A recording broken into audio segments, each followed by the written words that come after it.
need to understand would be important.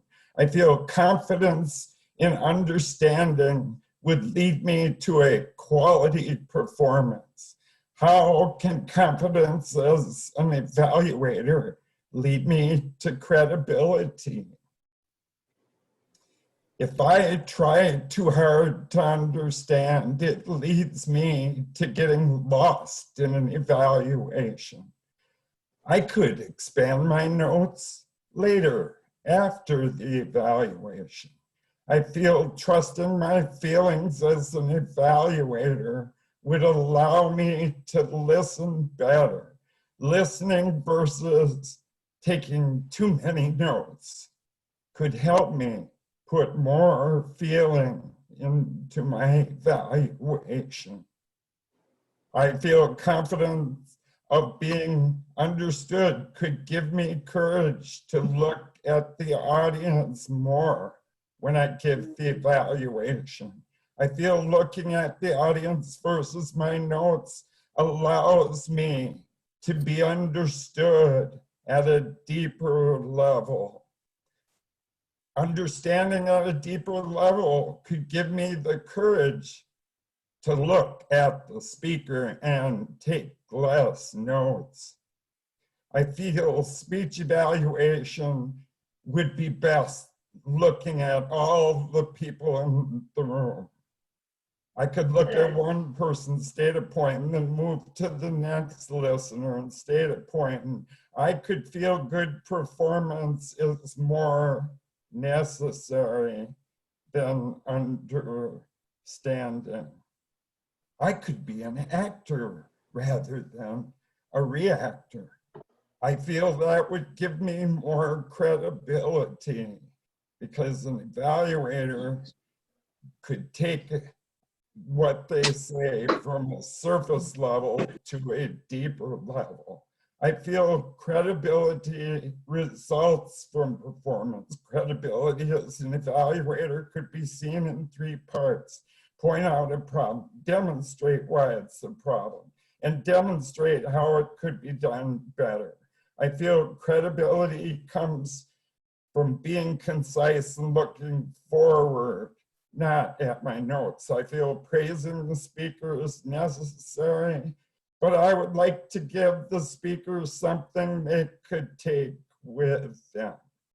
I feel the key to having understanding, performance, and credibility would be trust in myself. During the speech evaluation, it's my goal to look at people. I feel trusting my evaluation skills will help me make it to be understood at a deeper level. I feel a deeper level could give me more credibility. Thank you, everyone, for your support when I can give an evaluation. Mr. Toastmaster. Thank you, Dan. With that, we are going to move into our speeches for the day. Our first speech is by Jim Emery. He is going to be talking about looking good on Zoom. We are all intensely learning the wild world of Zoom lately. This morning, Jim Emery will share some of his newfound insights in the online meeting world. Please welcome Jim Emery with Looking Good on Zoom. Thank you, Mr. Toastmaster. Well, here we are in another Zoom meeting. I never thought I would see the day where I would say, this is sort of getting normal now. This has been pretty new for many of us. For some, it's been a hellacious activity or event that has been stressful. For others, it's just a new challenge and maybe a growth opportunity to learn some new skills. But whichever camp you're in, or if you're somewhere in between, you certainly have learned some new behaviors over the last several months in this new Zoom online environment. things like just how to log into an online platform, how to set up your video and your audio. For some of you, you've had to learn how to host a meeting and what all of that means. Certainly in our own club, the videographer role is a little bit different than it was, but all of us are learning new behaviors, and I hope that each of you is finding this a pleasant challenge. This morning, I'm going to look just at one particular piece of this online experience, and that's how you look in that little bitty thumbnail video that you see of yourself, or if you're a speaker, perhaps in the full screen video, but how you happen to look in this online environment.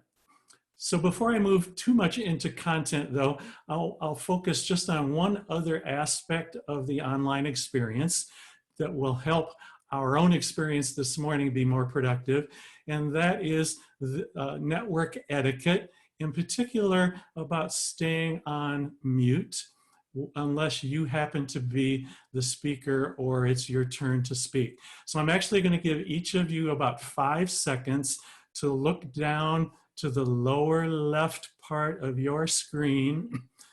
There's a little microphone icon there. If it has a red line through it, then you are on mute. Hooray!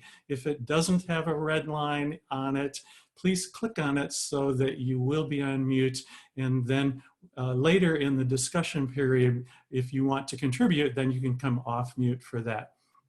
So the next thing I would like to do is to share a hopefully fun video that I made on this subject. GoPoo is allowed to come off mute if there's any difficulty in the screen share. Otherwise, enjoy the movie. Phew, I just made it to my Zoom meeting. I hope they haven't started without me. Wait a minute. What's wrong with my video? I can hardly see myself. I guess it's pretty dark in this room. Maybe I should turn on some lights. There, the room lights are on now. But it doesn't look much better. The room is brighter, but I still can't see my face very well. Oh, the lights are all behind me. Maybe I should move so I can get some light on my face. There, now that's better. There's some light on my face. It still looks pretty weird though. Just this one light makes it look like I'm wandering around in the dark with a flashlight. I gotta get more light than this. Yeah, that's a lot better lighting. The room looks lit up and my face is well lighted too. Maybe I can fix something other than the lights now. Hey, where's my body? All I can see of me is neck up. And there's so much ceiling in the frame. How do I fix that? I suppose I could just get closer to the camera. Yeah, there. Now I mostly fill the frame. It's creepy though. I look like a giant standing over his victim. And there's still a ton of ceiling in the frame. No, this is not good. Maybe we should try sitting down instead. Yeah, that's better. Not nearly as imposing. So am I done? This isn't bad. Still looks like I'm looking down though. There's a bunch of wall way up above the windows in the frame. That looks weird.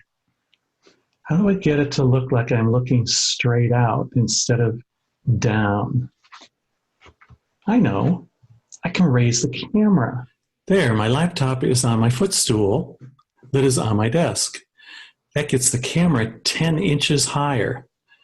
I seem to be in the frame. Good. This is looking pretty good. There's still a little shadow over here on my right side. Maybe I still need to turn that other light on. Wow, that looks just like on TV. I think I've got this. Oh, wait, there's one more thing. Look at the camera. Now it's perfect. CNN, here I come.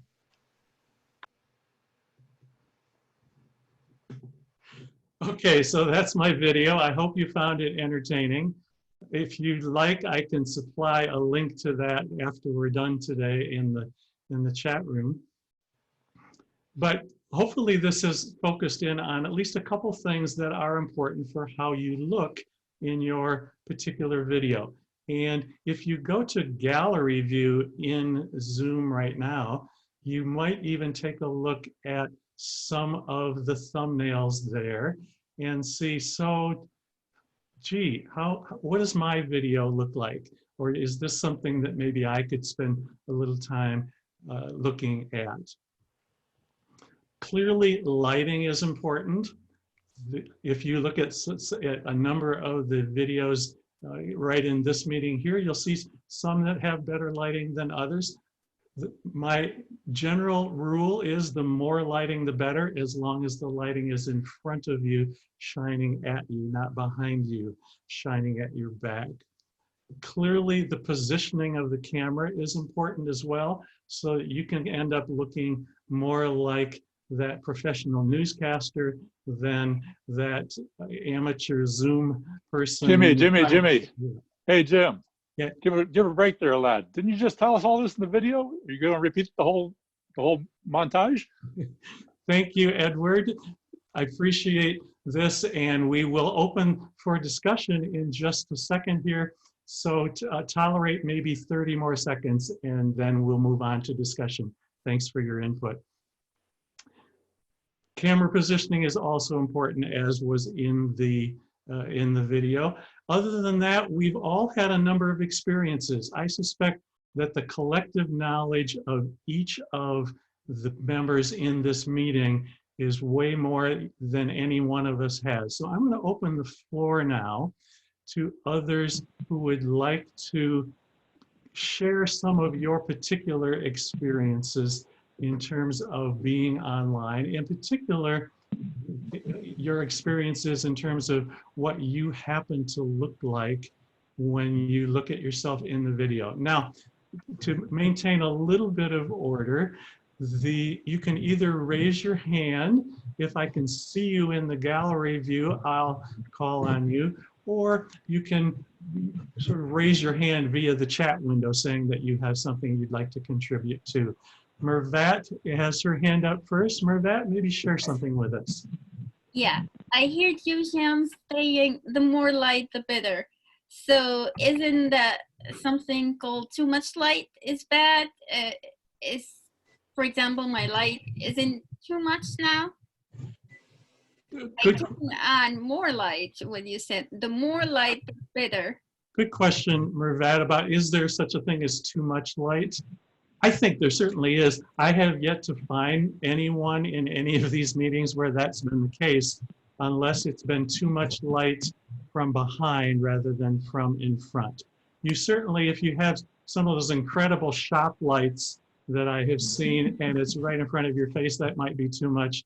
But I would say err on the side of more light shining on you than less is probably a good guideline. Anyone? I like Mervat's background. I'm sorry, that was Pat, was it? Yeah. I really like Mervat's background. Okay, Pat jumped in and commented on Mervat's background. She may be calling attention to her own palm tree background as well. And maybe in another session, Pat, you can actually tell us all how to do that. That would be great. Carolyn has her hand up.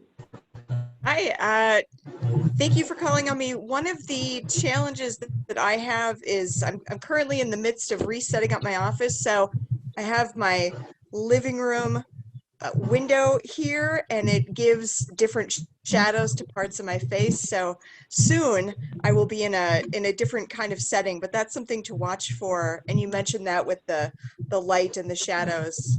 So that's something to watch for when you get set up in your home. Very good. Good point, Carolyn. If any of you have ever been in a television studio, you'll see all kinds of lights from all different angles to try to eliminate shadows. Mary Tarnow has her hand up. Yes, thank you, Mr. Speaker, for today.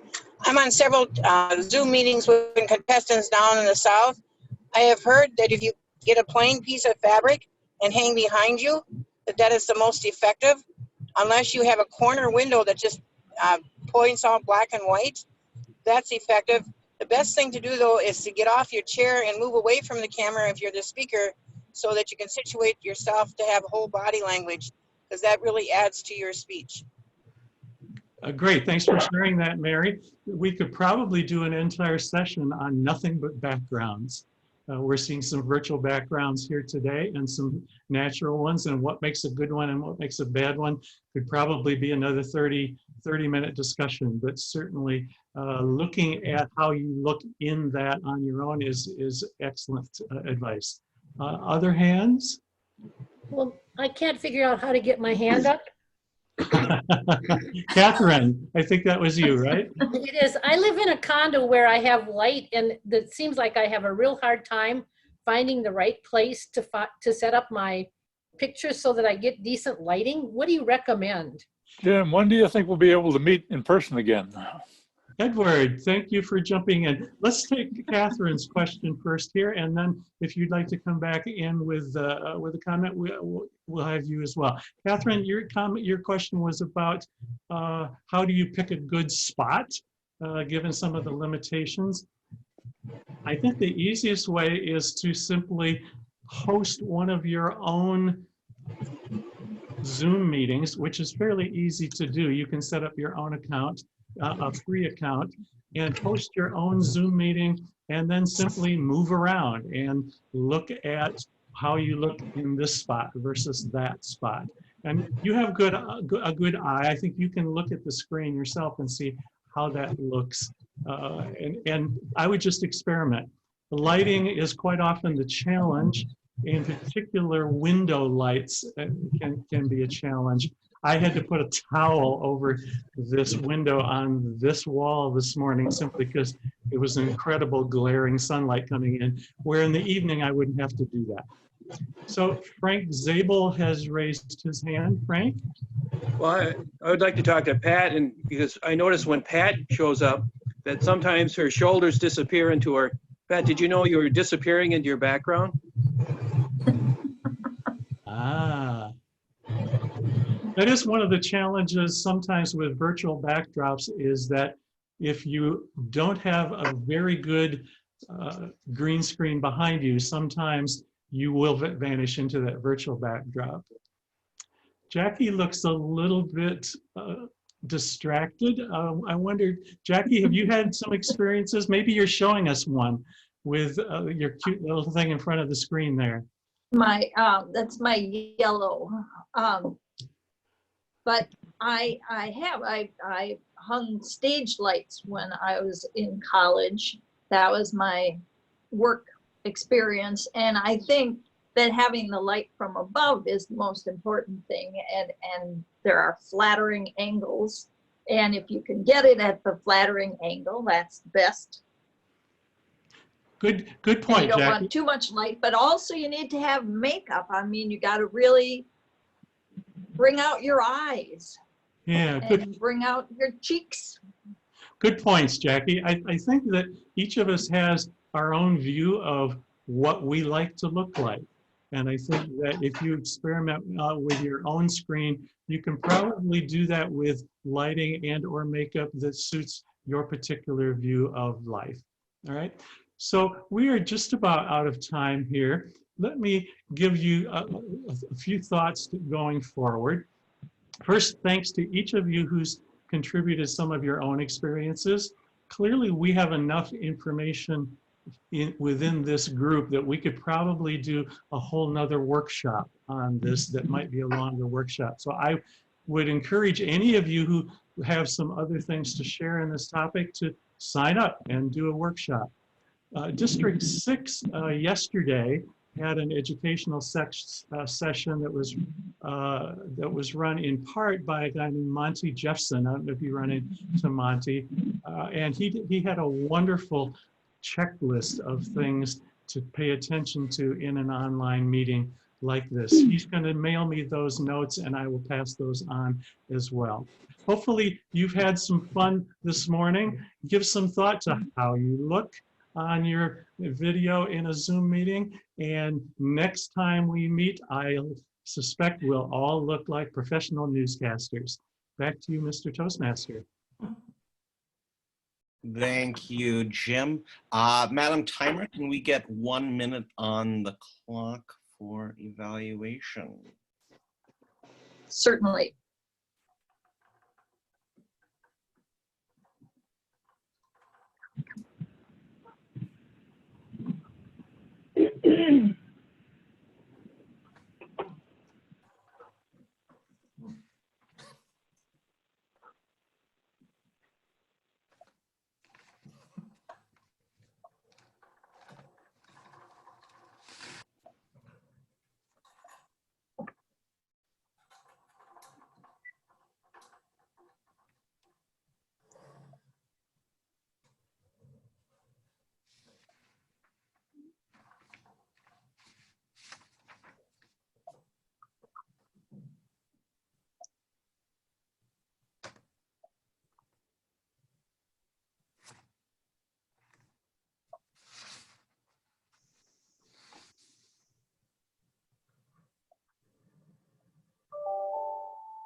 One minute. Thank you, Madam Timer. Our next speaker today, Mervat Latvala, is an international medical graduate physician, and besides being a member of Saturday Morning Live Toastmasters Club, she is also the Vice President of Education of NAAD Toastmasters. Mervat will talk to you today about how you can take good care of yourself during the stay-at-home order. She will give you her tips and tricks that will help you start your own self-care plan. Let me welcome Mervat Latvala for self-care PowerPoint presentation. Self-care PowerPoint presentation, Mervat Latvala.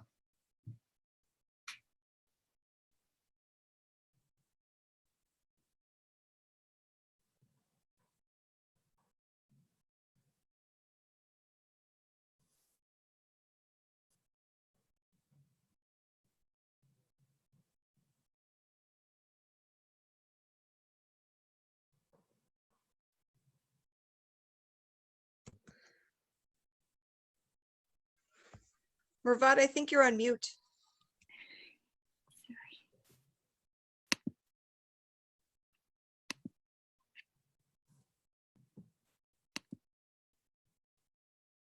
I'm sorry about that. I did not unmute myself. I start talking. Mr. Toastmaster, full Toastmasters, most honored guests. You may feel stressed out or anxious by the coronavirus pandemic. You need self-care. I'm not sure if anybody, if you guys see my screen PowerPoint presentation. I can see it.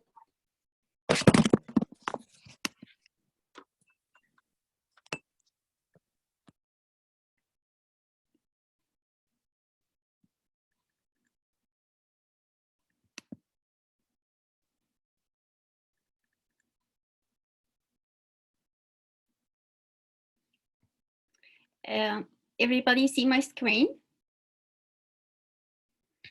Yes. So you may feel stressed out or anxious about coronavirus pandemic. So you need a self-care.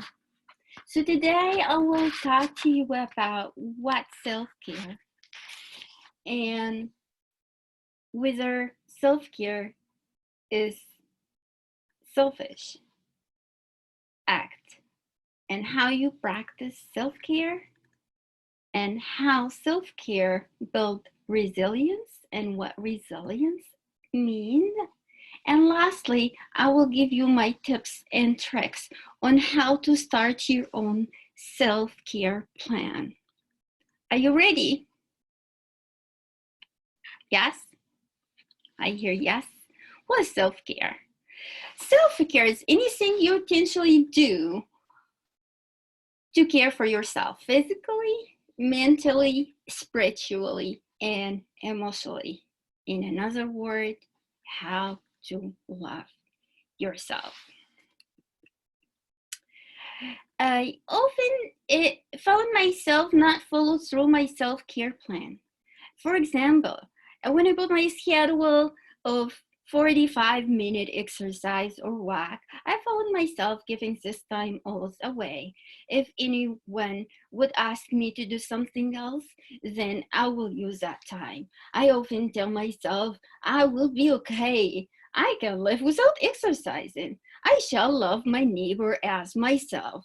This is my parent teaching all along since I was young, and also the non-teaching since my parent, when I was young, my parent put me in a French non-school. The nun always teach me to put myself in for others.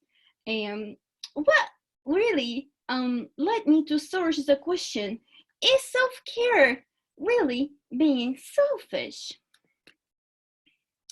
No, I found self-care is not really selfish. It is necessity, and you should always love yourself.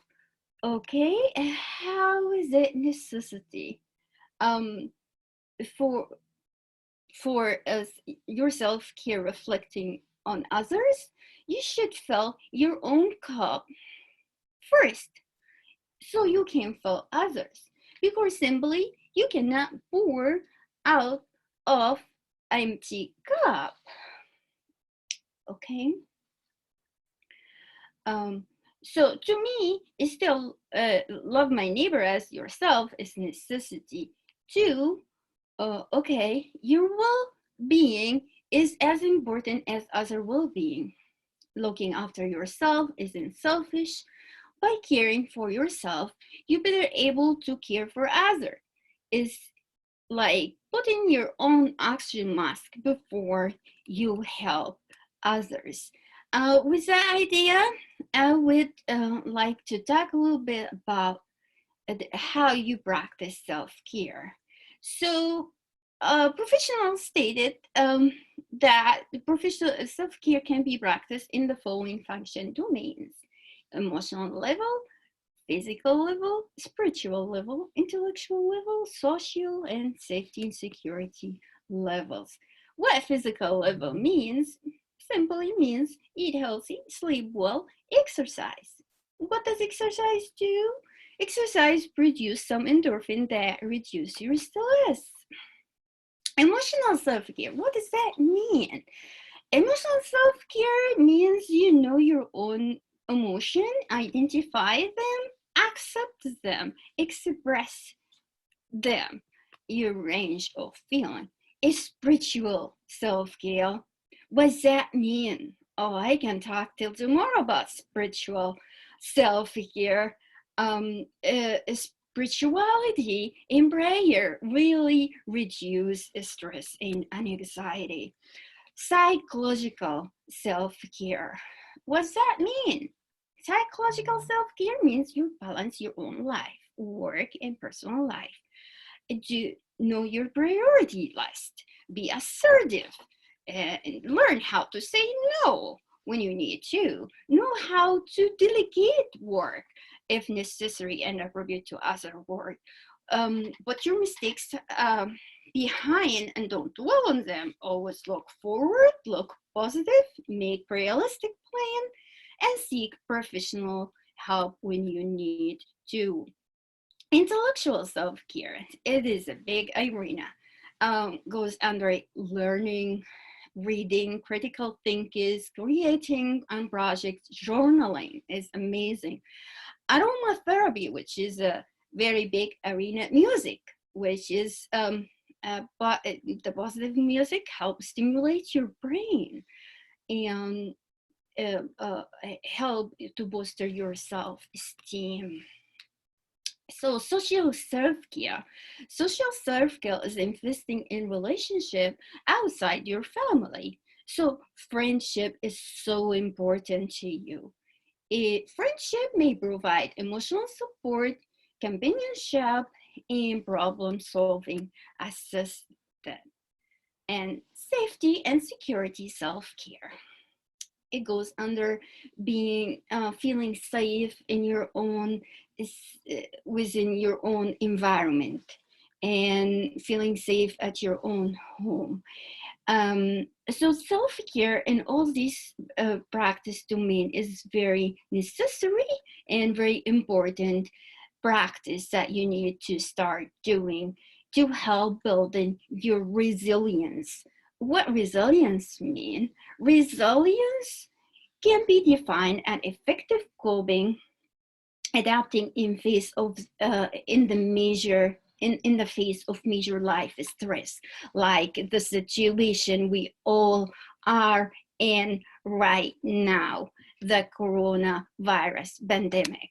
And knowing that people who practice self-care are live healthier and happier, I will give you my useful tips and tricks that how you practice self-care during the stay at home order. Are you ready? I hear yes.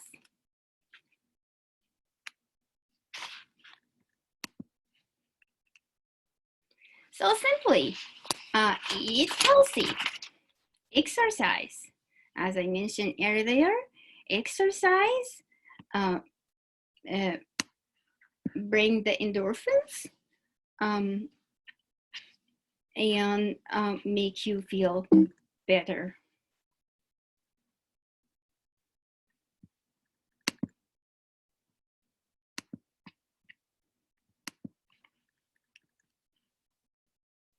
Sleep well.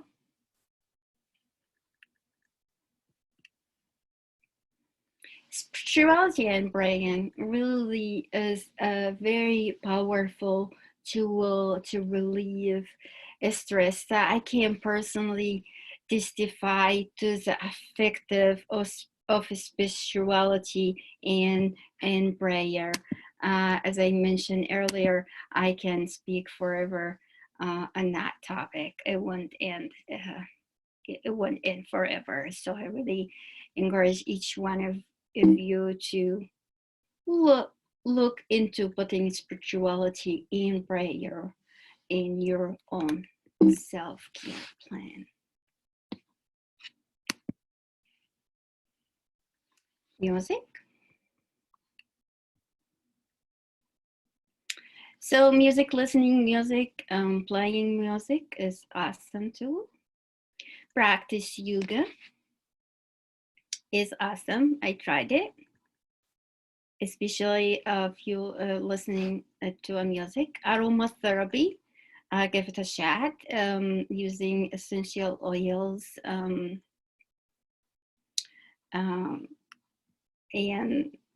dig deep into that. Aromatherapy is an amazing tool to use.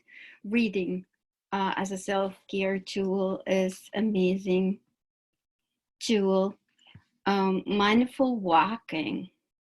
What does that mean? To feel your walk. Thinking. Some people practice also mixes both more than one skill, like prayer walk. Mindful walk means you feel your walk. You feel where your foot is going to. Journaling. Journaling is a self-care practice you need to add to your own routine. Try it. It really helps. Meditation. Meditation is a very powerful tool. A lot of people, a lot of literature talk a lot about meditation. And if you mix meditation with some music also, and the aromatherapy, here I see in this picture, she's putting some candle. That will be awesome tool to use.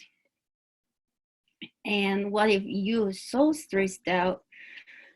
Find a friend or a family member you need to talk to. What if you don't have a family member or a friend to talk to? Find a therapist.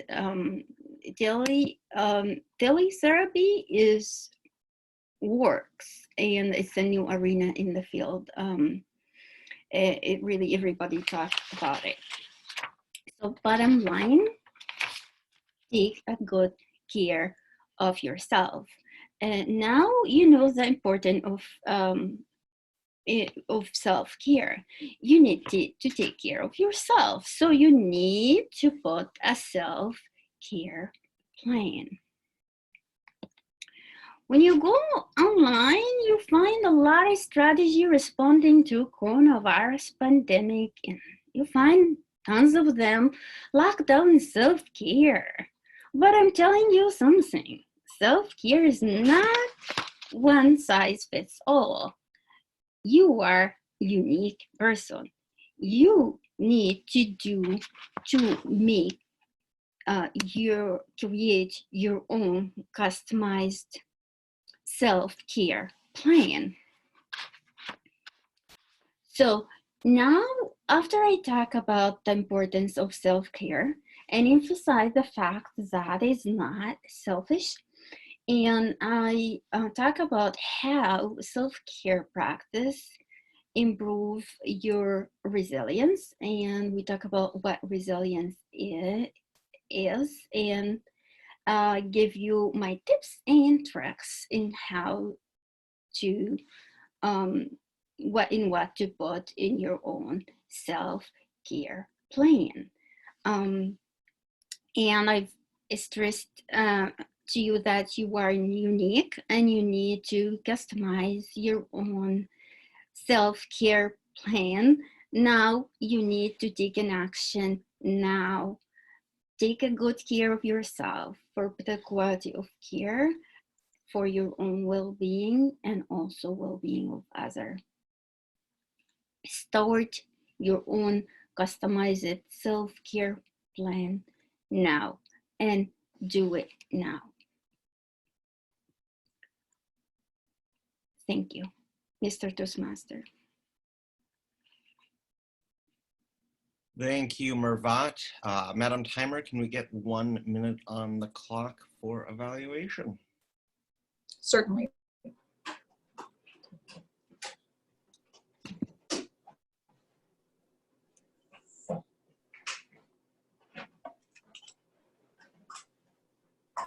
I did not see the timer. I didn't know how much time I did take. I'm sorry. I need to work on that more. Timer, can you tell me? 14 minutes and 10 seconds. Excellent. Thank you. Marette, could you see my backgrounds at all? No, I didn't, and I tried to see pin your screen. I couldn't reach you at that time. I don't know why. It's just clicking on the PowerPoint and the screen at the same time didn't work for me. Yeah, I was probably in a different view, right? So yeah, I didn't look at the time at all. I couldn't find it.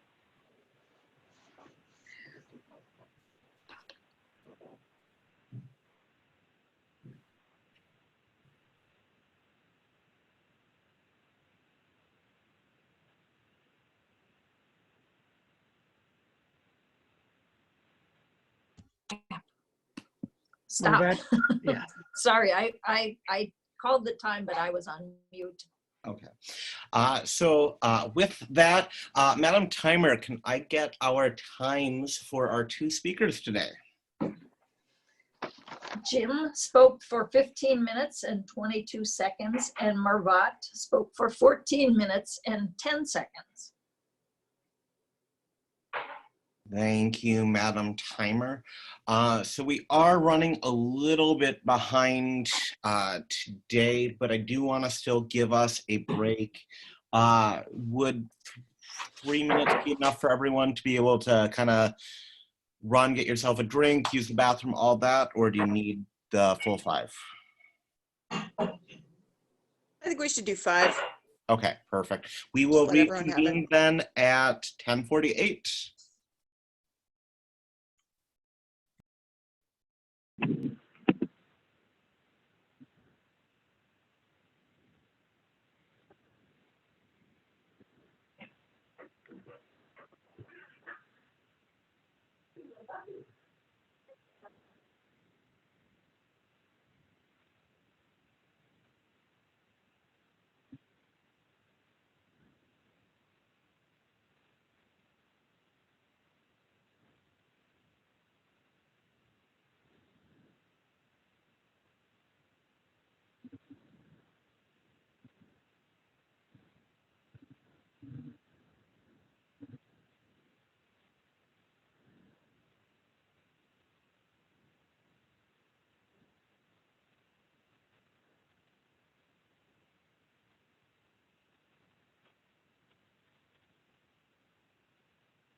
Okay, it looks like everyone is back, I believe. With that, I'm going to call the meeting back to order and introduce our general evaluator for the day, Leo Smith. All right, thank you once again, Jonathan. All right, for the second half of the meeting, it will be the evaluation time, which I'm looking forward to. We had some great speeches, some interesting and topical topics, and I'm going to see if I can get through this without any hellacious mistakes.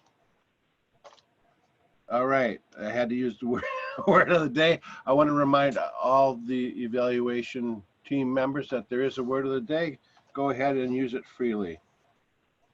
All right, one of the things I'm supposed to also introduce is the evaluation best evaluator forms, which I don't know that we have or we don't have a modified form, but I would like you to, to pick an evaluator that and listen intently and just give them some private feedback in the chat box that they can take away something as an evaluator would be very nice. All right, and then also we will be voting for best evaluator, which will be sending me a private chat with the best evaluator somewhere towards the end of the meeting. Now, our first evaluation team is led by Michelle Purdue. And Michelle, can you actually, I'm not sure the order of your evaluation team, but maybe reintroduce your evaluation team and go from there. Michelle? Absolutely. Thank you for asking. On my evaluation team, Keith Hardy will be the evaluator number 1. He will be covering the effectiveness of the intro, the video, and discussion introduction in motivating the topic. I will be evaluator number 2. And number 3 would be Edward, and he will cover the effectiveness of the discussion and sharing insights on this topic. Also, Jim has asked the audience to give him feedback on 3 particular areas. One is to your comments on the video that he showed, as well as how to manage the disruptions that we all were able to observe during his presentation, and feedback on the group discussion. Thank you.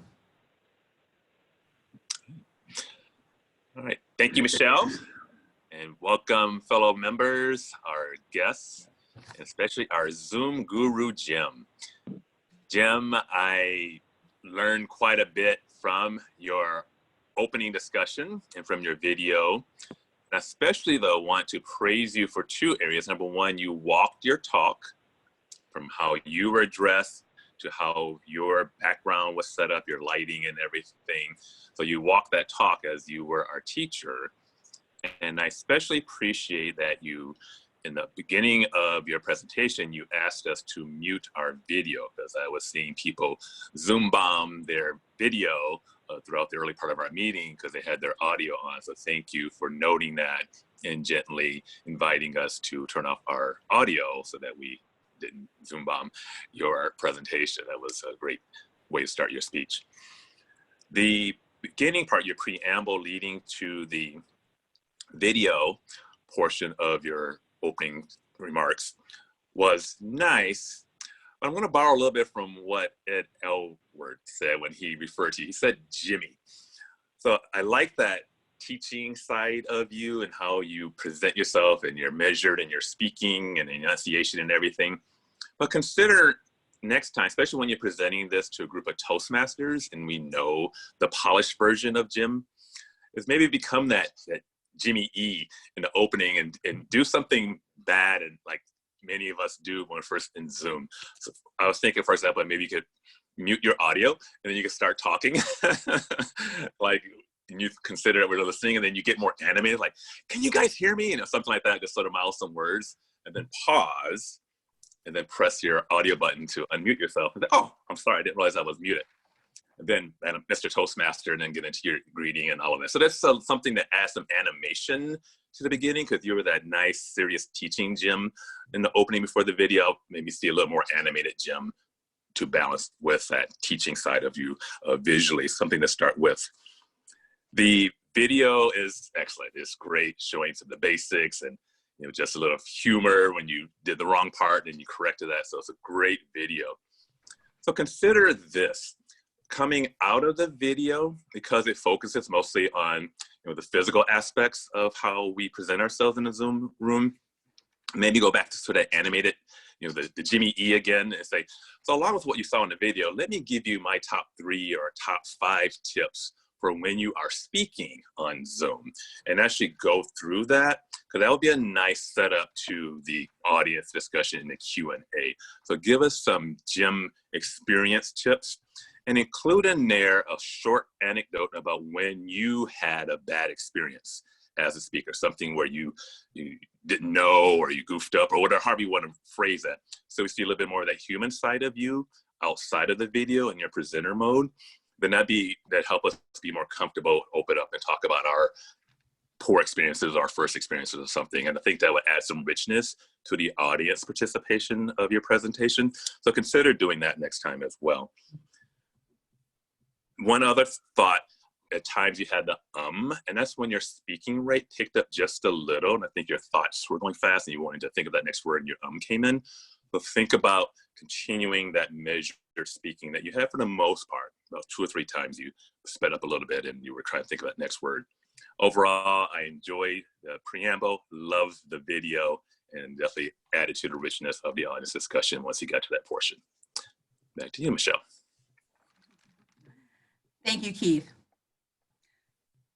Well, my role in this, in terms of being the evaluator for Jim today, was to evaluate on how he managed a difficult audience. And Jim, overall, I think that you did a really, really good job of addressing those audience members who were interrupting, such as Edward. I thought that you maintained composure. I thought that you did a great job of not getting distracted, and you still maintained a level of professionalism in spite of the distractions that you had.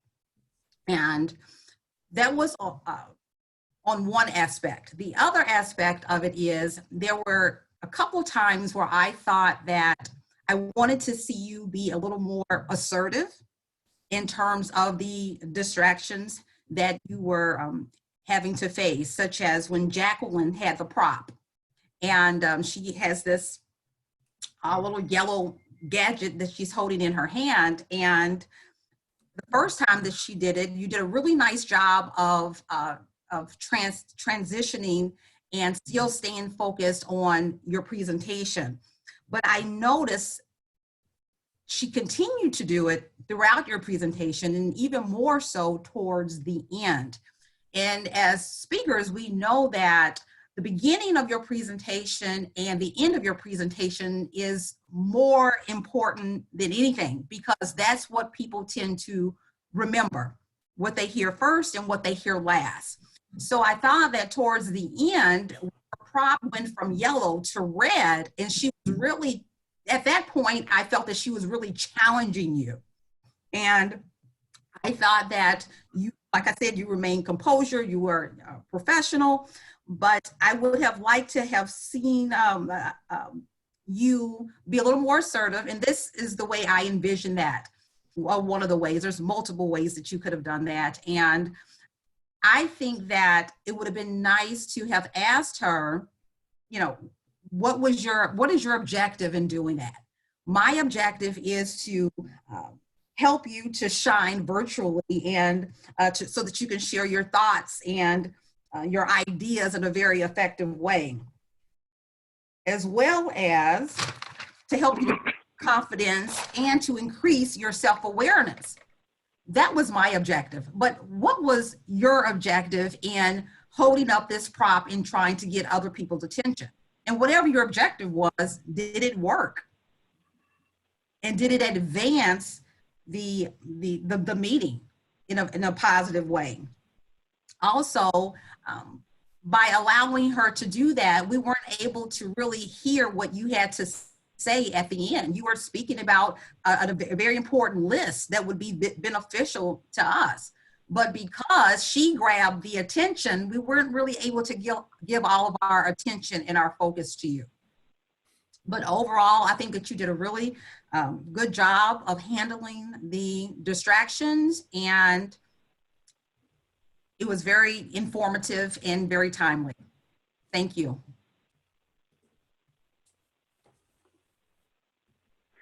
Thank you, Michelle.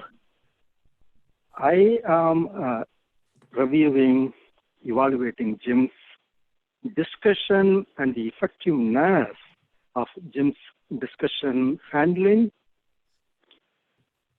Jim, you did a great job engaging, I can remember 4 people: Mervet, Pat Kroll, Mary.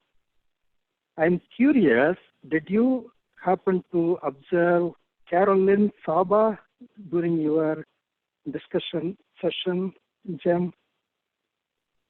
Yeah, Carolyn spoke. Carolyn Saba? Yes, I think I called on Carolyn and she spoke. Am I not right? I'm sure you did. I'm just trying to confirm. Okay. And what I liked during your discussion, I was imagining you are the Larry King live show, Jim Emery, the Larry King show. And what I liked, especially Pat Kroll, you engaged Pat Kroll and you made an editorial comment, something along the line of the palm background that Pat Kroll that she has. How we could have leveraged a little bit more like Jim would do. Jim could get a commitment from Pat Kroll. Pat Kroll, would you be interested in giving us a speech of how to set up your background for all of us to use? I thought that was a little opportunity that Jim, the Larry King, could have leveraged. Another aspect that I liked about your speech, Mervet engaged a conversation with you in terms of lighting. As an editorial comment, Jim could consider our current live session as a Zoom clinical session and look at all our participants and see who may have a good lighting that you may consider from your perspective. Example, look at Edward's lighting. He got the perfect lighting. That is a good example. So another, I know, Anna, you got a great lighting, by the way. Awesome lighting. Mm-hmm. Another example of Jim's great presentation, how he was wrapping up your entire discussion session. You were calling out and you were engaging Mary and you were listening to her thoughts. And then I was looking for Jim to give an editorial insight. Okay, Mary talked about the background and how our own audience is using a background. In fact, your discussion influenced Gopu to bring his own background drop and give himself a better background. So, Jim, that was an effective session, and where you have influenced us to have a better environment of ourselves. Great job. Looking forward to hear more such teaching opportunities and learning opportunities for all of us. Thank you, Jim. Thank you, Edward. Jim, can you respond? Would you like to respond to some of the feedback that was given to you? Sure, I'd love to. This was all great stuff, and I thank each one of you for your comments. That you're right on target in every case. Keith, I love your thought about bringing a personal experience in. Certainly some of what I've learned has been from making a lot of failures. And I'm sure I could have shared one of those failures maybe that would have made me a little bit more Jimmy, as you put it, but I think probably more personal than the professional educator. So I like that thought of bringing a personal story into it. I coach people to do that myself a lot. So very good feedback. Michelle, curious, I'm trying to contrast Michelle's praise of my professionalism versus Keith's wishing I had been less so. But I think both of you have great points there, and being able to demonstrate both of those is a good thing. Michelle, the thing about Jackie's prop, I will admit I was confused. Jackie is the timer, and I think what she was waving at me was the official timing light.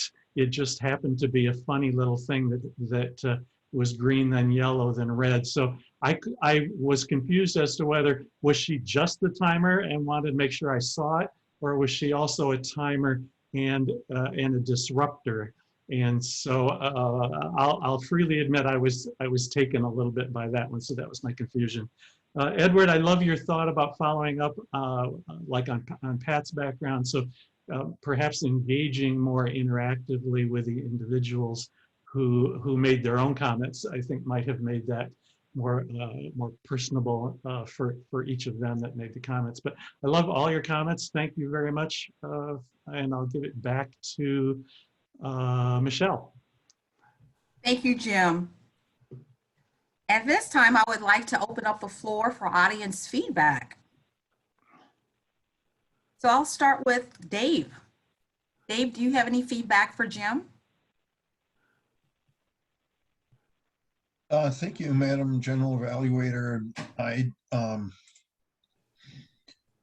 This is actually the second time I've seen this presentation, and I really like it.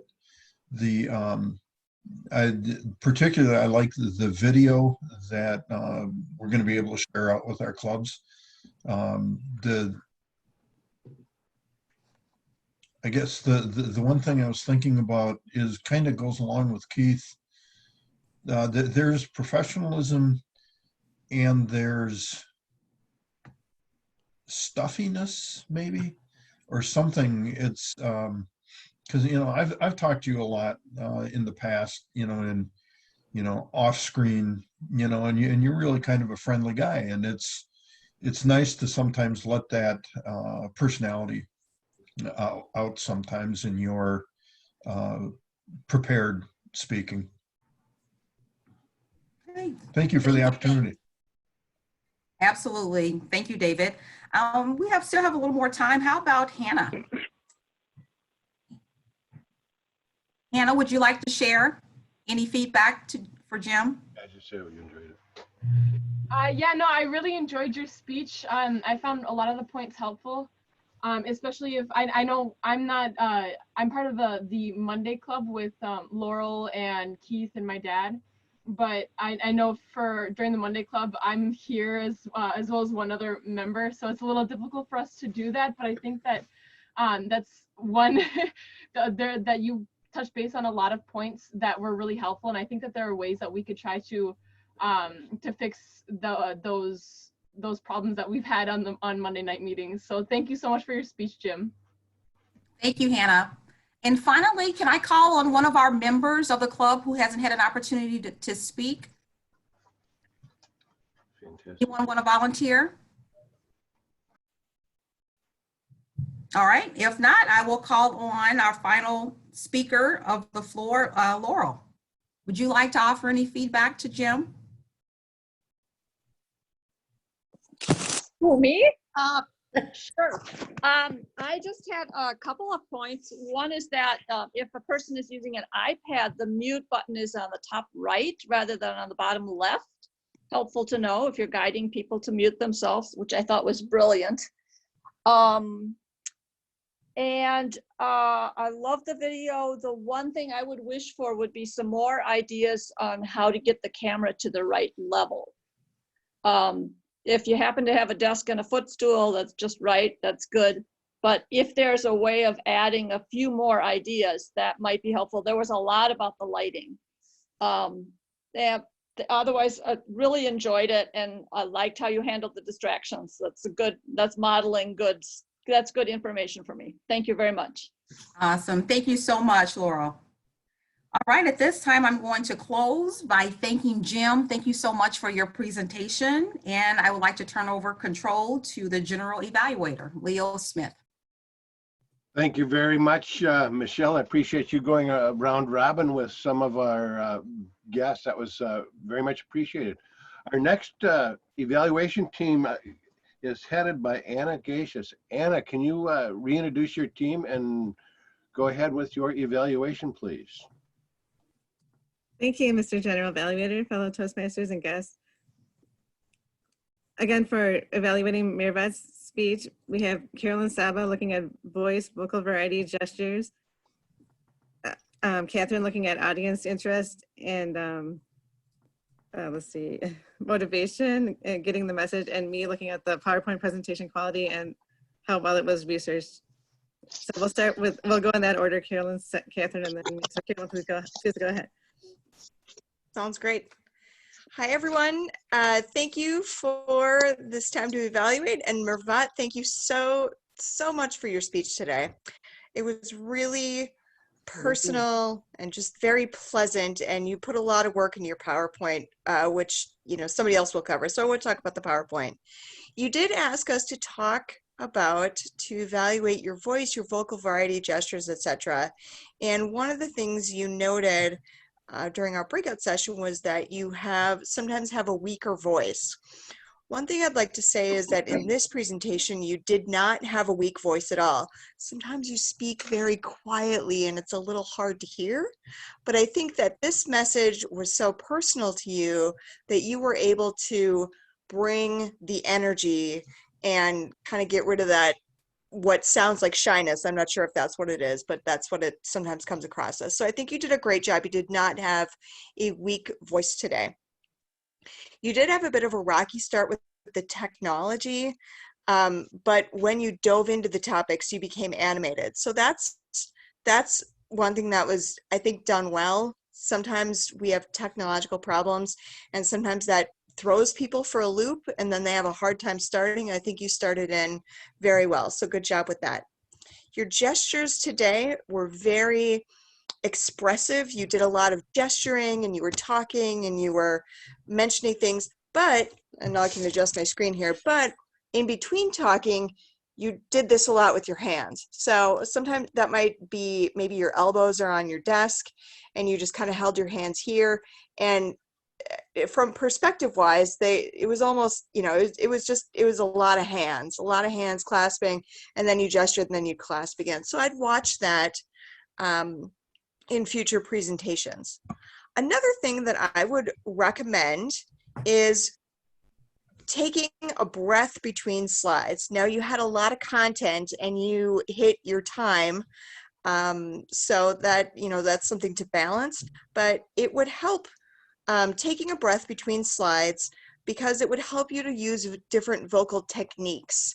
So, you were talking about doing pleasant things and, meditation and journaling, and then that flowed very quickly into, you were talking about meditation and journaling that you'd recommended, and then you just went into, and if you're so stressed, etc., in the same tone. So I think that was an opportunity to maybe take a breath, change it up a little bit, and then express how one could deal with being stressed. Another thing that I'd recommend is taking a breath. Sometimes it's hard when you're in a hurry, is to practice transition words between your topics. So you had maybe three or four topics, and then or 3 or 4 bullet points in a topic, you'd switch between them. To say, now we're going to talk about the next thing we're going to cover is, etc. So those are just some tips to even power this a little bit more. I'd really like to thank you. Your presentation today was very, like I said, just very pleasant. It was very earnest. Your message was very, very personal. And I think these are all tips that we can use today, that we can all use during this time of crisis. So thank you. Thank you, Carolyn.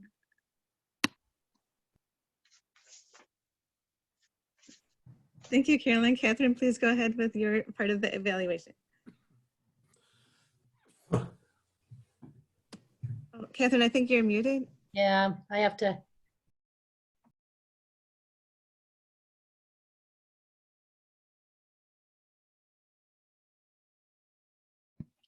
Catherine, you're still muted to me. Catherine, you're muted. Now, There you go. there we go. So I get to start over again. So Mervette and welcome Toastmasters. I really want to thank you for this wonderful presentation today. Comments that I'm going to make will reflect a little bit on what Carolyn said and will probably overflow a little bit into the next part of the presentation. But I want to share with you some of the comments, some of the thoughts that I have about the actual presentation, the material that you presented. So for beginners, I think like they said about gyms, I'd like to see more of yourself as who you are in terms of Mervette and the energy that you have. What does self-care look like for you? So instead of having slide after slide after slide, and like I said, this feels like a presentation, like we're all on Broadway practicing for a new stage show that's going to come on, and it's all new to us, and we all start somewhere.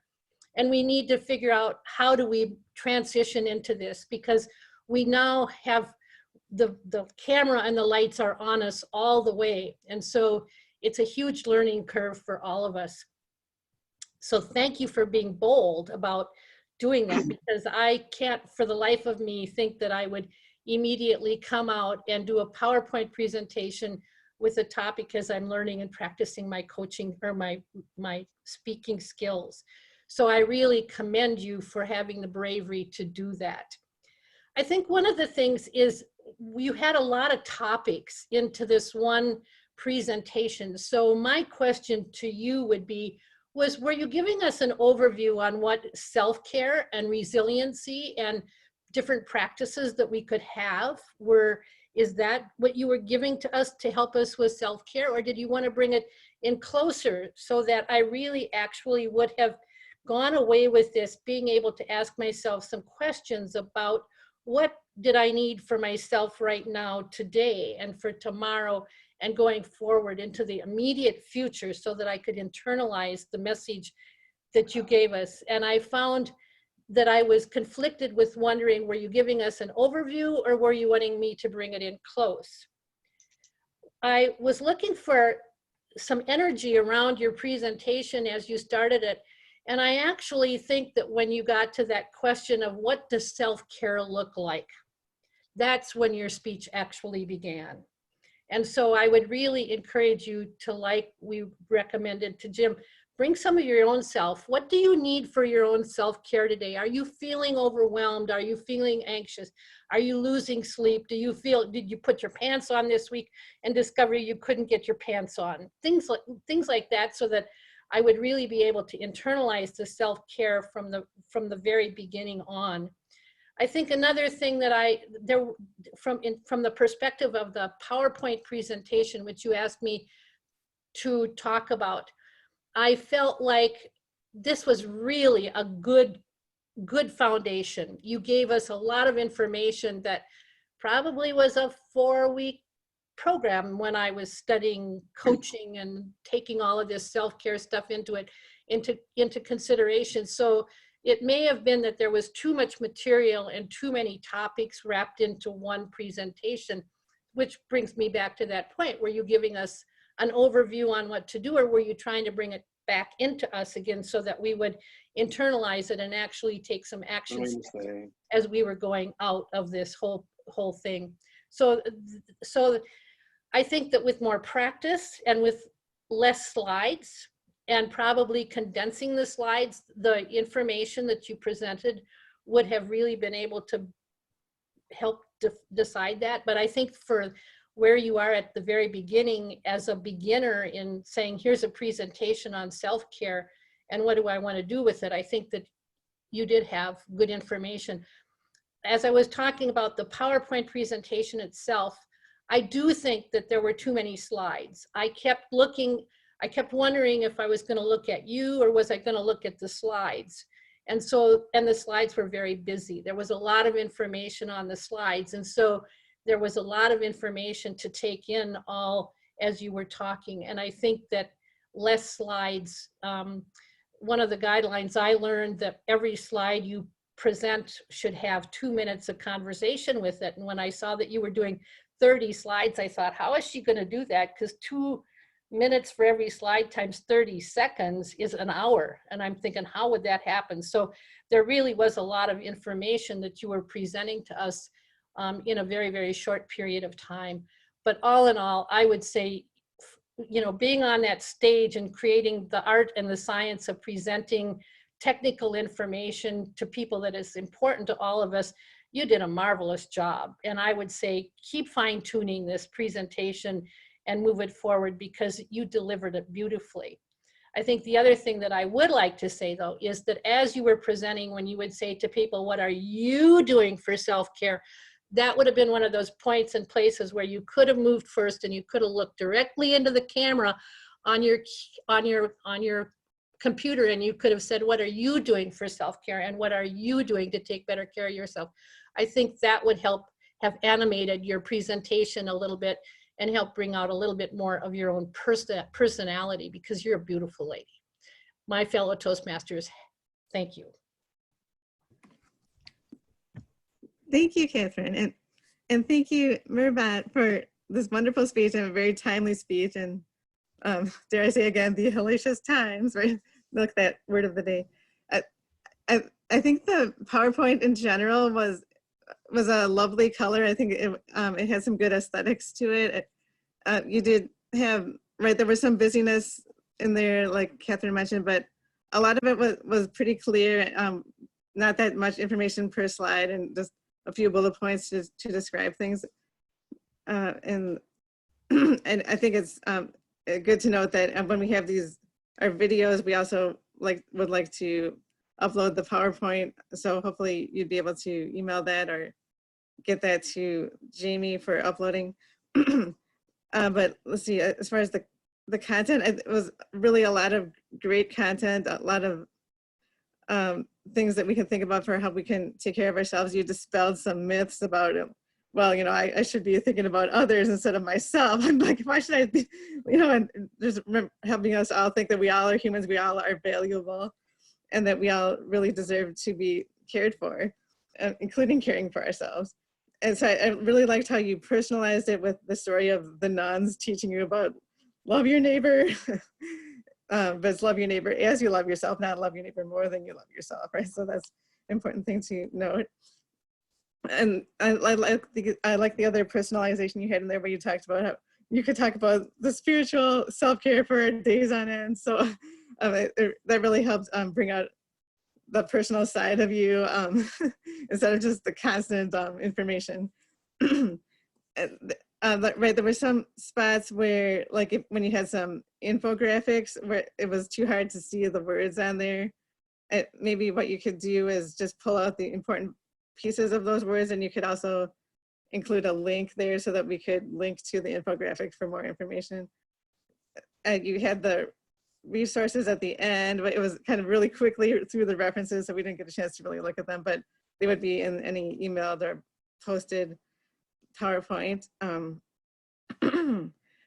I think another thing I would really like to see would be a beginning summary. So instead you had the title slide, but then you mentioned what your main points were going to be with the title slide, but it would have been really great to have a main point slide so that we could see like the purpose of self-care, what is resiliency, what are the domains of self-care, just on a slide. So then instead of you just saying those to us while we look at the title, and then also pull that in at the end to have a conclusion slide. I think that would be a great way to really have some structure around the structure of the presentation. And also, being that you are a medical doctor, I think it would be really a cool addition to have just some research results in there, you know, like instead of just mentioning that sleeping well is important, you could say something like people who sleep more than 7 hours a night have, you know, longer life expectancy or whatever the statistics are, you know, just throw out some actual statistics from a little bit more research to to help us really think about why we are taking care of ourselves. It's not just because somebody said so, but it actually has a result. But all in all, I think it was a very wonderful topic and really important for us to think about doing right now. And you gave us a lot to think about for how to care for ourselves. And I thank you so much for bringing this up to us and telling us to even personalize it for ourselves today. And so now Mira will give you a chance to respond to our comments. So go ahead and go ahead, Mira. Thank you very much. Thank you. I greatly appreciate all of your feedback. It's awesome. It's really of hellacious benefit for me to listen to all of you. Thank you for all that feedback. Definitely I will apply them. Yeah. Answering to Catherine, yeah, it's noted that we should use less slide, 1 or 2 minutes for a slide, like you mentioned. If you notice in my tips and tricks, most of the slides was really pictures, because I got the idea that pictures stick in the mind more than words. So I put a lot of picture there, knowing that we're Zoom, in Zoom that I wanted people to visualize my tips, so they could stick.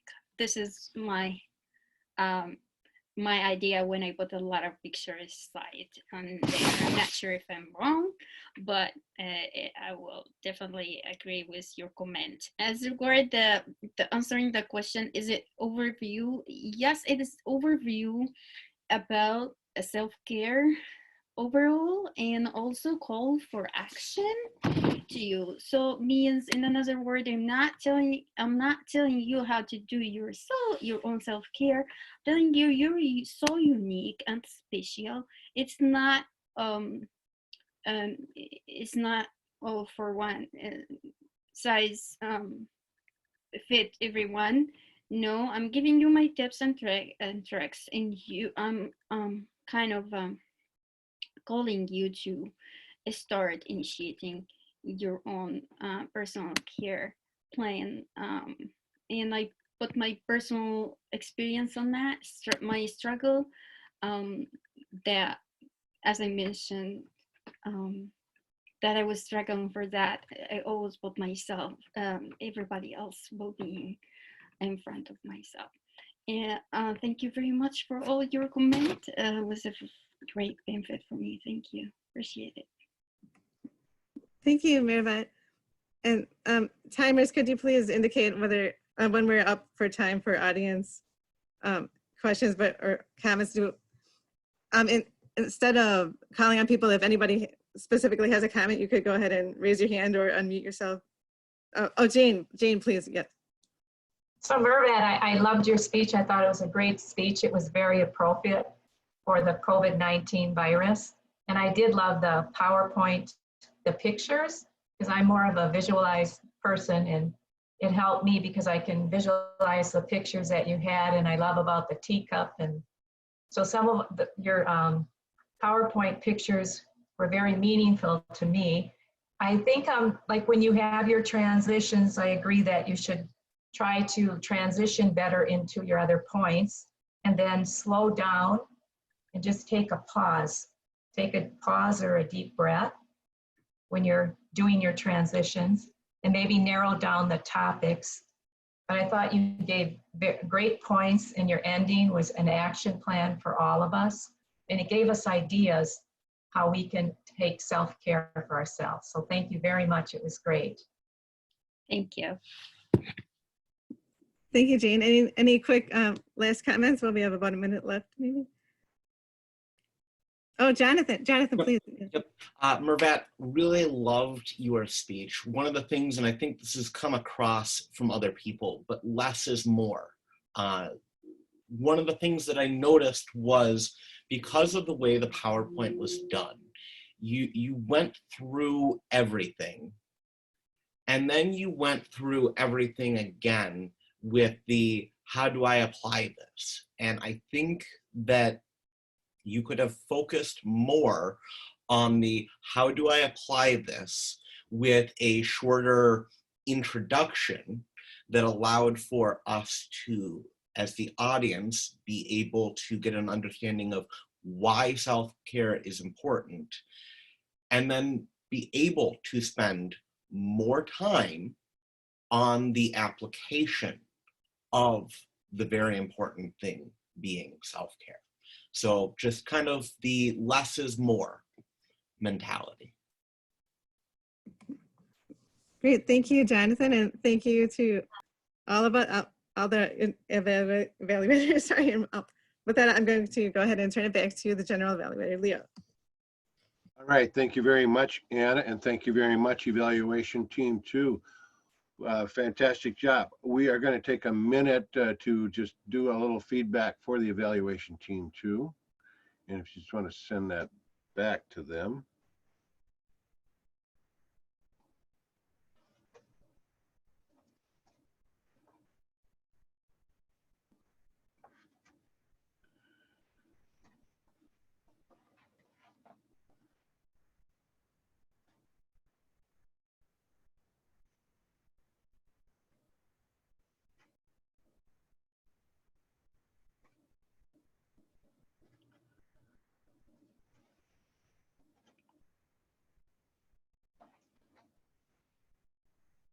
All right, thank you very much for that.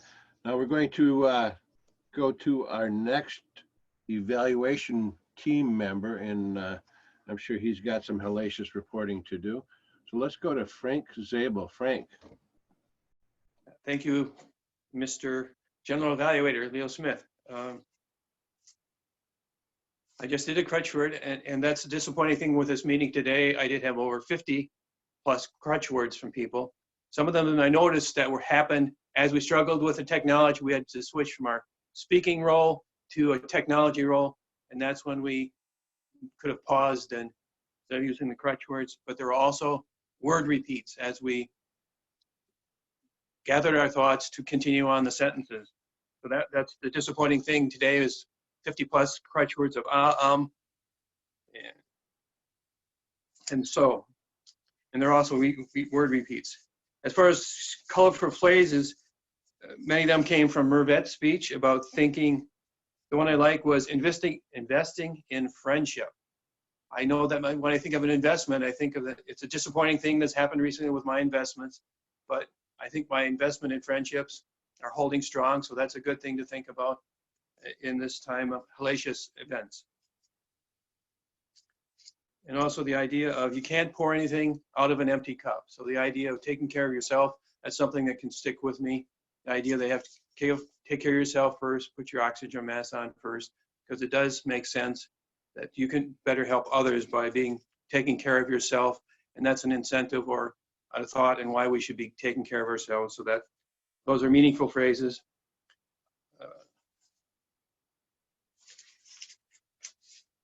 I think that's all I have today. Thank you, Mr. General Evaluator. All right, thank you very much, Frank. Great job.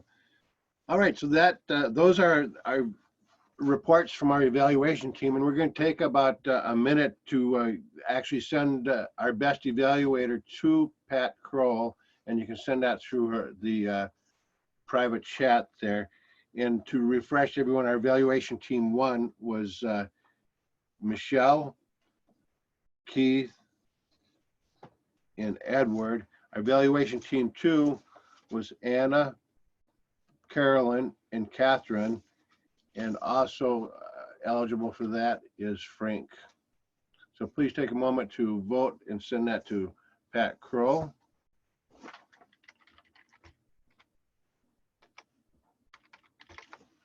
And also, as a reminder, which Pat already knows, that if the evaluation team member went over their time, they are not eligible to earn the best evaluator.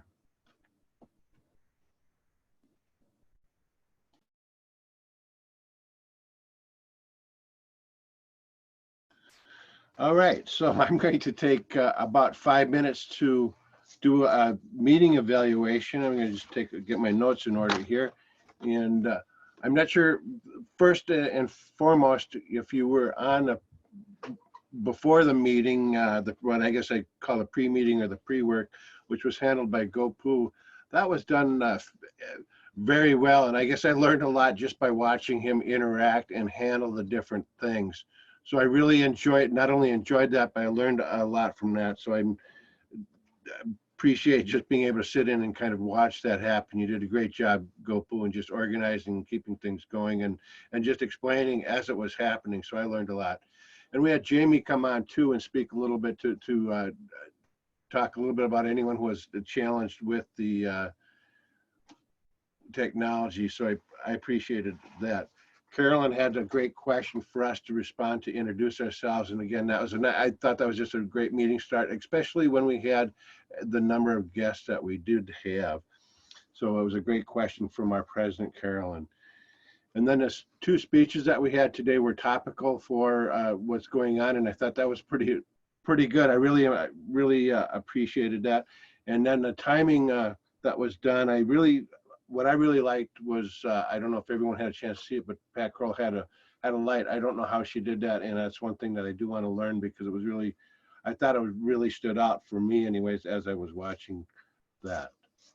Now to go into the specific evaluations, first I'm going to start with evaluation team 1,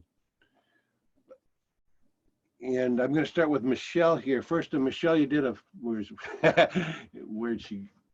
All right, I don't see her on my screen here, but I like to look at oh, there you are up in the upper right now. You moved. All right, it's like Hollywood Squares here.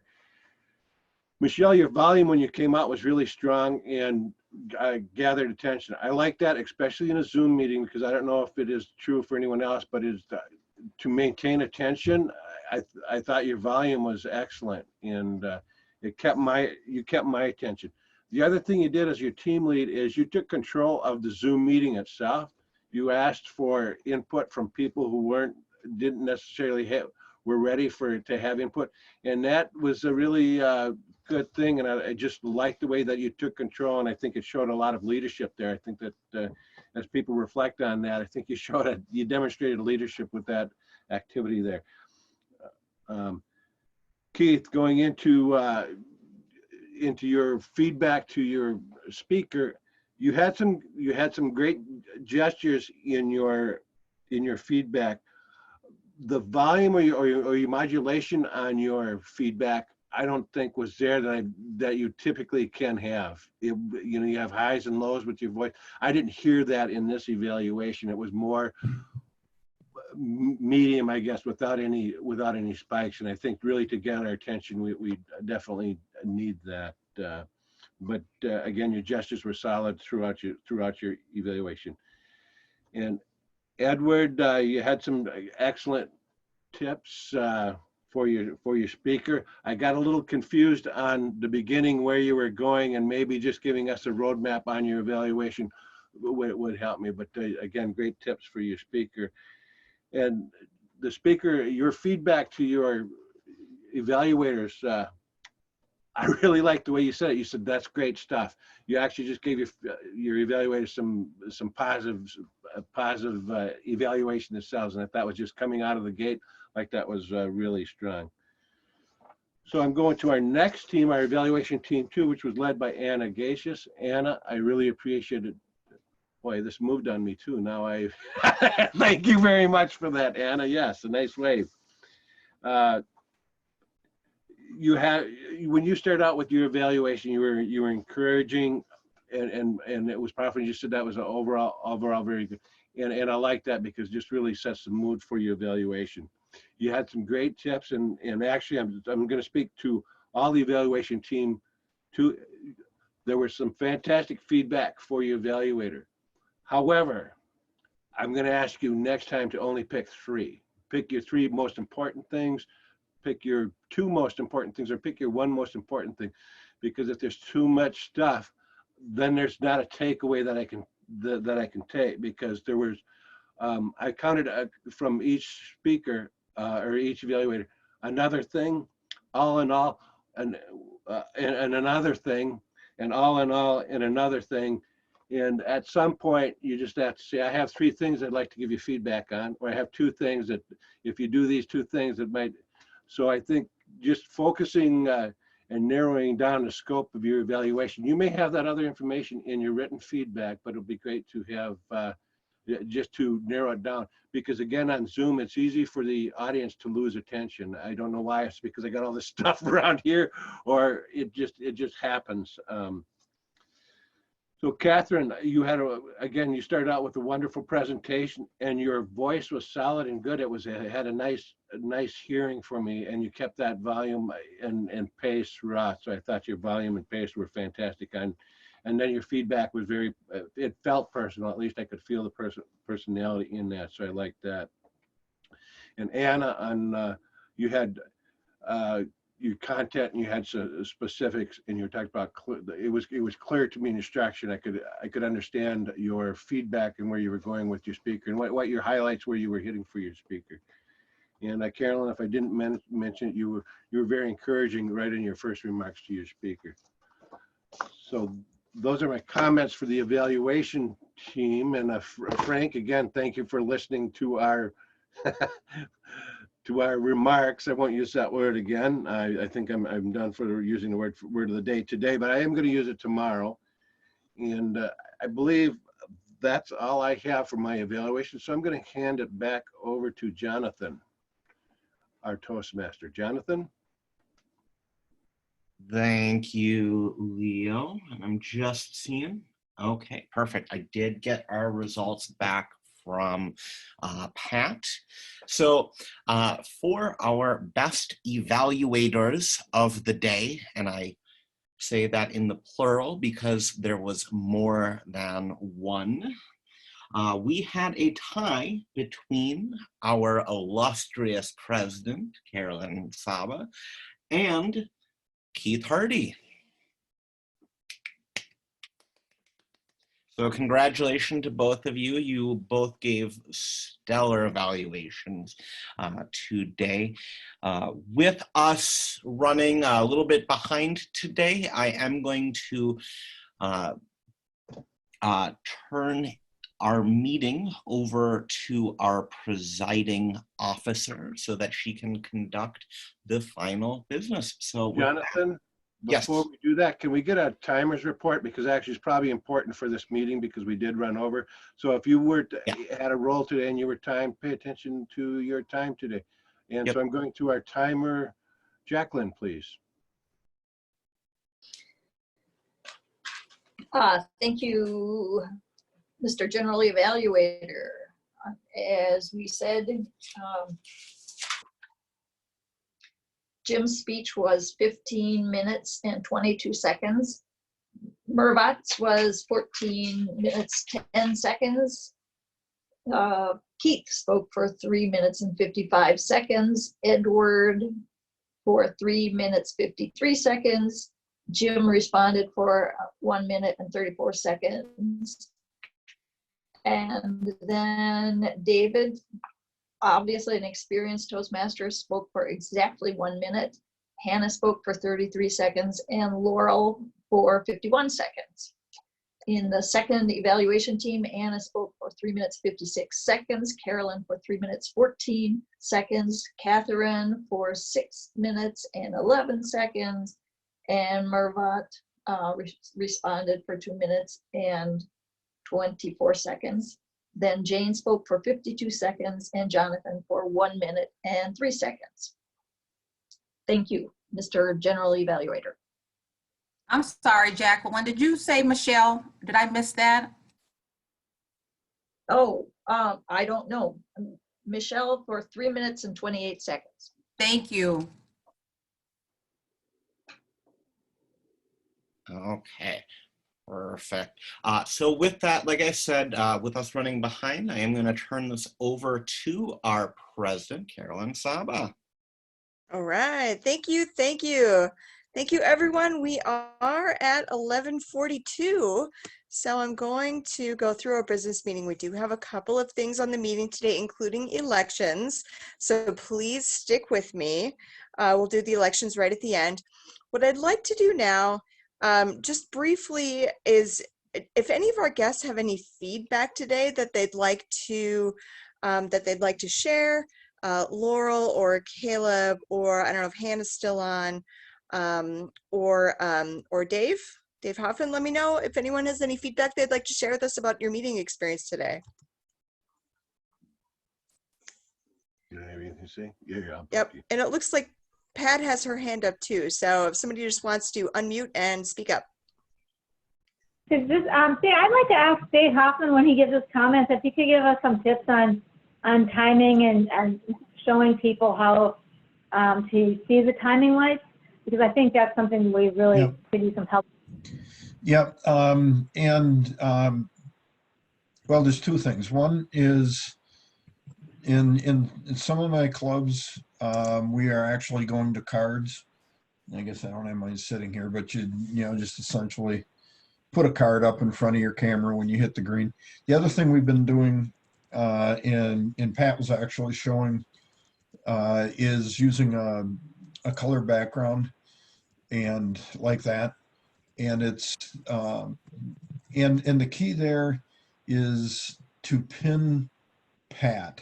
And what you do on laptops anyway is you go down to her thumbnail, and then there's 3 dots there. You go down, and then it says pin video. That way, and we've had in the contest, we've had all the speakers do that. So that's of course in contests it really matters, but that way they can see where we are in the clock. I'm getting to the point also where I think I'm going to time my own speeches as well. So when I'm speaking, I actually have a little app that on my phone where it would change colors for me based on my time. I might start doing that just so I know where I am. But the real deal is, what we're recommending is we say, find who the timer is and pin that. So that's the thing you're looking at while you're speaking. For this club, you have a lot of speakers giving, so the timer's got a big job. So, that may help you or may drive you nuts. But let me know, and we can, if we want to have a little offline conversation, or maybe before next meeting, we can talk with, I could talk with the timer and get something set up. But, or we could do a little test meeting or any number of things. But, let me know if you'd like some help on that. Otherwise, the meeting, this is my second one I've been to, and it's a lot of fun. I really enjoy format and the way you guys, obviously an advanced club, obviously know what you're doing, and it's always learn something new. And for me, it's been a lot of fun. So thanks for inviting me. All right. Thank you, Dave. Thank you. Laurel, do you have any feedback on your meeting experience today? Thank you for joining us. Thanks. That's the first time for me. And wow, you guys are really hardcore. That's a long meeting. Yay. But I learned so much. Thank you.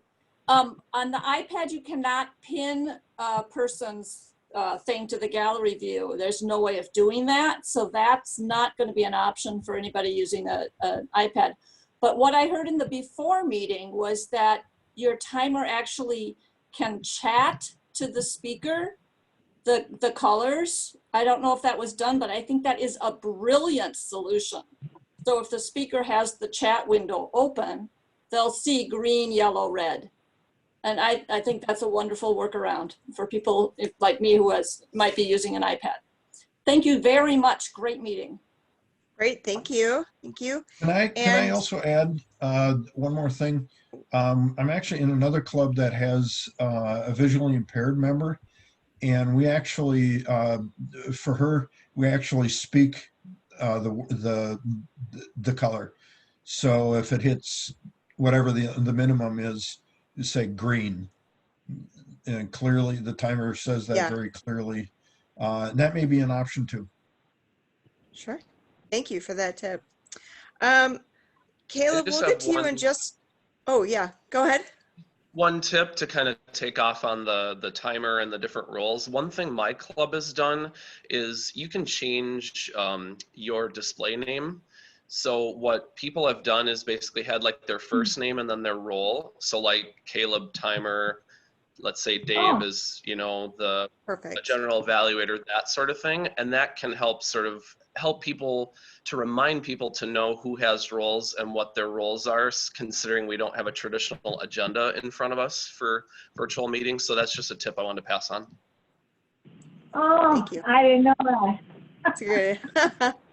Perfect. All right. And do we have Hannah on? Do you have just a couple quick comments about your meeting experience today? Yeah, this was a really fun meeting. It's a lot different than the other meetings that I go to, and it was really nice to see the different ways that different meetings conduct things, such as having the evaluation teams for each speaker. I thought that was a really cool idea to do. I feel like you go more in depth in the speaker's evaluation, which I would find really helpful. So overall, this was a really great experience, and thank you so much for having me. Thank you. All right. Thank you very much to our guests for coming. We are going to roll through our business meeting and then get to our elections. So please stick with us for a few more minutes. Today, it takes a lot of people to put on a meeting like this, and it takes a lot of effort and a pretty steep learning curve for a lot of us. I think I sent erroneous messages to about 6 people in today's meeting, including I just sent the word yes to Pat by accident, meaning to send it to somebody else. So it's definitely a learning curve for us. But one thing, one person that I think really helped us all and will help move us forward as we go into perhaps this is the new normal, who knows? So the Sunny Award for this month goes to Mr. Jim Emery. Hooray! Congrats, Jim. Thank you for bringing your tips today. Next topic, our DCP status. Currently, Saturday Morning Live is at 7 DCP points. I do plan on submitting an ACG before the end of the year. We do need 1 more member to get another point there. And then with those, we can become President's Distinguished. We also need just 1 level 2 in Pathways. So think about if you can contribute anything to the club. Next, a little bit later today, there are some D6 contests. The contest today, so be sure to jump over to the D6 website and check out their schedule and register for their Zoom. Jamie will be sending out, so next topic, Toastmaster of the Year. We vote every year for the Toastmaster of the Year. Later this week, Jamie will be sending out an email to the club, as she was last year's Toastmaster of the Year, for all of the club to nominate individuals. And once she gets that list together, she'll send the list out and then everyone can vote on that. We will be announcing that at the June meeting.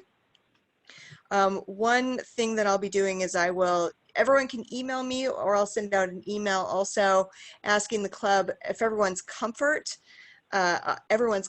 for continuing to meet virtually. If the stay-at-home order is lifted for Minnesota, do we feel comfortable going back in June to our physical meeting, or do we want to do 1 or 2 more virtual? So I'll send out questions on that.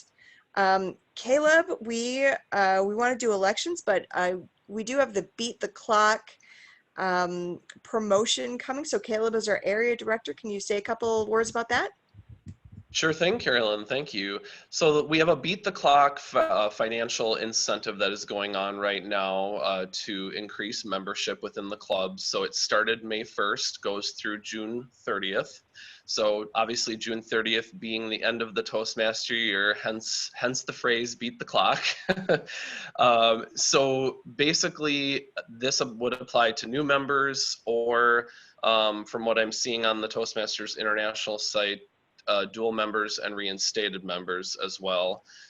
So there are some financial incentives, and this information can be provided probably to you by Carolyn in terms of the details. But For example, if you get 2 new members, you get $10 in Toastmasters International bucks, 3 new members, $15 in TI bucks, and then it kind of keeps ratcheting from there.